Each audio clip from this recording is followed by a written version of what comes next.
ব্যাপকভাবে যখন আমাদের বাড়ি সেটা আমরা করেছিলাম। সেই জন্য অন্যান্য জায়গায় ভোট যেখানে 1.5 লাখ হয়ে গেছে, আমাদের এখানে কমেছে কিন্তু মাত্র 27,000 ভোট আমরা পেয়েছি।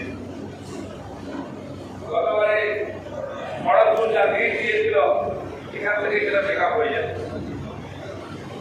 এই যে লড়াই আমাদের প্রথম পঞ্চায়েত সম্মেলন 80-82টা পঞ্চায়েতে আমরা সম্মেলন করেছিলাম 23 সালের জানুয়ারি ফেব্রুয়ারিতে। তারপরে মন্ডলের যে বৈঠক আমি নিজে দুটো মন্ডলের একবেলার বৈঠক 2 ঘন্টা করে বুথ সভাপতি থেকে আরম্ভ করে আর মন্ডলের স্তরের সব কার্যকর্তা নিয়ে 7 দিনের বৈঠক, সকালে একটা বিকালে একটা একসঙ্গে খাওয়া দাওয়া সব মন্ডলে আমরা বসেছিলাম এই মাস মাসে থেকে গত বছর। কারণ কি এপ্রিল মেতে পঞ্চায়েত নির্বাচন হওয়ার কথা ছিল, পঞ্চায়েত নির্বাচন জুলাই চলে যায় গত বছর। সেই নির্বাচন খুব ভালোভাবে লড়েছিল, ভোটও ভালো হয়েছিল, কিন্তু কাউন্টিং যে তাদের সব লুটপাট করে নেওয়া হয়, আমাদের কর্মীরা কান্তে বেরিয়ে আসে, তাদের সামনে লুট করা হয়, কোনো কথা শোনা হয় না, কোনো কমপ্লেন নেওয়া হয় না, আমরা দাঁড়িয়ে দাঁড়িয়ে হারি এত সময় পরে। আর তারপরে পুরো দমে আমরা লোকসভাতে বিক্রি করি।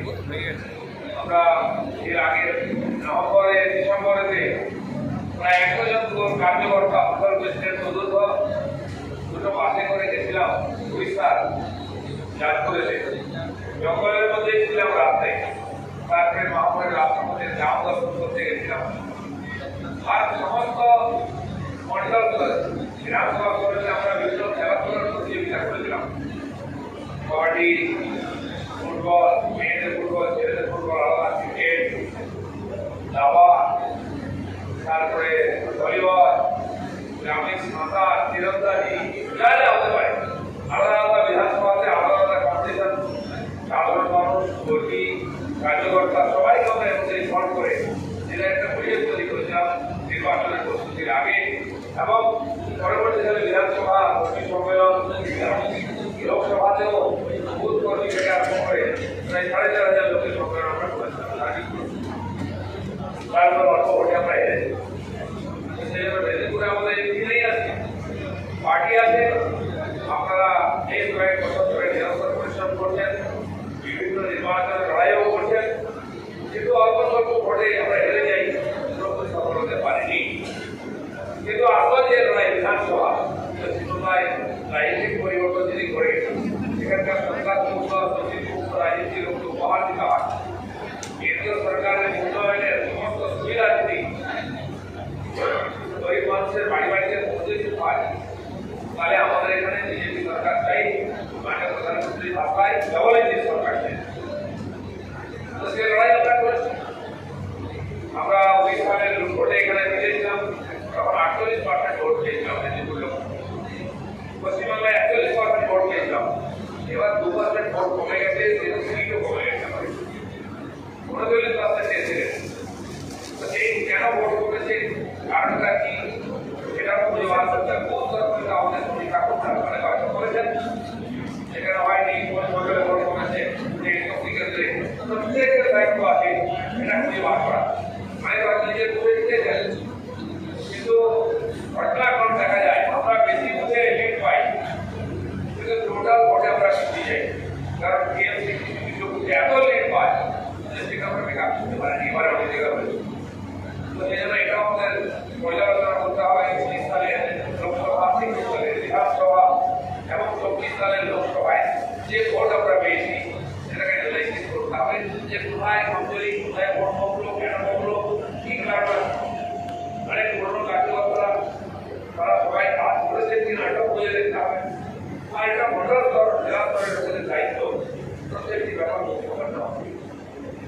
নির্বাচনে কিছু ভুল ত্রুটি, কমিউনিকেশন গ্যাপ হয়, খরচাপত্র নিয়েও সমস্যা, অনেকে আমাকে বলছিলেন এই ধরনের সমস্যা আছে, এগুলো তো প্রচুর সমাধান করা দরকার আছে, পড়াশোনা দরকার আছে। কারণ এই কর্মীরাই আবার নির্দিষ্ট লড়াবে, ইলেকশন যেতে হবে।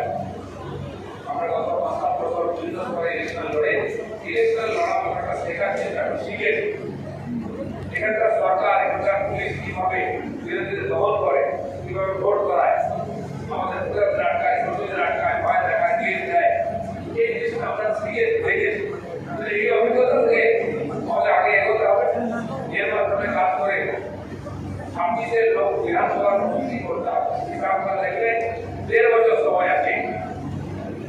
সংগঠনের 30 বছর ধরে আমাদের সাংগঠনিক পরিবর্তন হয়নি, নির্বাচনের জন্য সেটাও পরিবর্তন হবে কেন্দ্র থেকে রাজ্য। আর বিশেষ প্রয়োজন হলে যারা দেখা আরো কেন্দ্রের সুন্দর করা উচিত, সুন্দর লোকের আনসার পুরোদের কারিগর সব নিয়ে আমাদের ছাব্বিশের প্রস্তুতি করতে হয়। ছাব্বিশের মেদিনীপুর থেকে বেশি লেভেলে আমরা ঠিক বাড়াতে পারি। ৭৭-৮ থেকে যদি করতে পারে সেটা ১৭৭ থেকে দিয়ে যেতে হবে।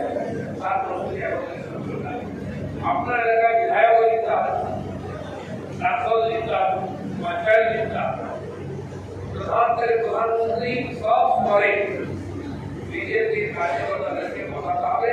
তাহলে মানুষ উন্নয়নের সাথ পাবে, তাহলে দেশে হবে। নরেন্দ্র মোদী সফল হবে।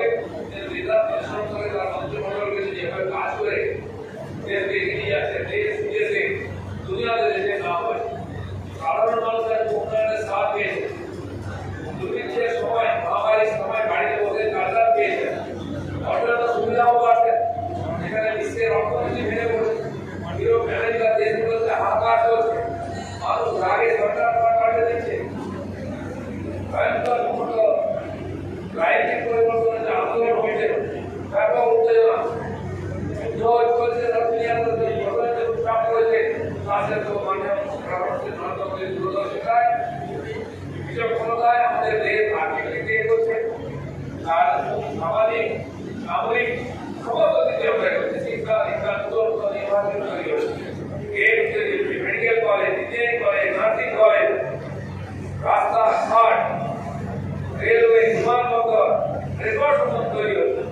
তো এই যে মহামারী হলো, তার জন্য যে সারা দুনিয়াতে একটা খারাপ প্রভাব পড়ছে, তার প্রভাব শুধু ভারতের অর্থনীতিতে পড়েনি, ভারতের সমাজে পড়েনি, উন্নয়নে পড়েনি। আমরা চোখের সামনে দেখেছি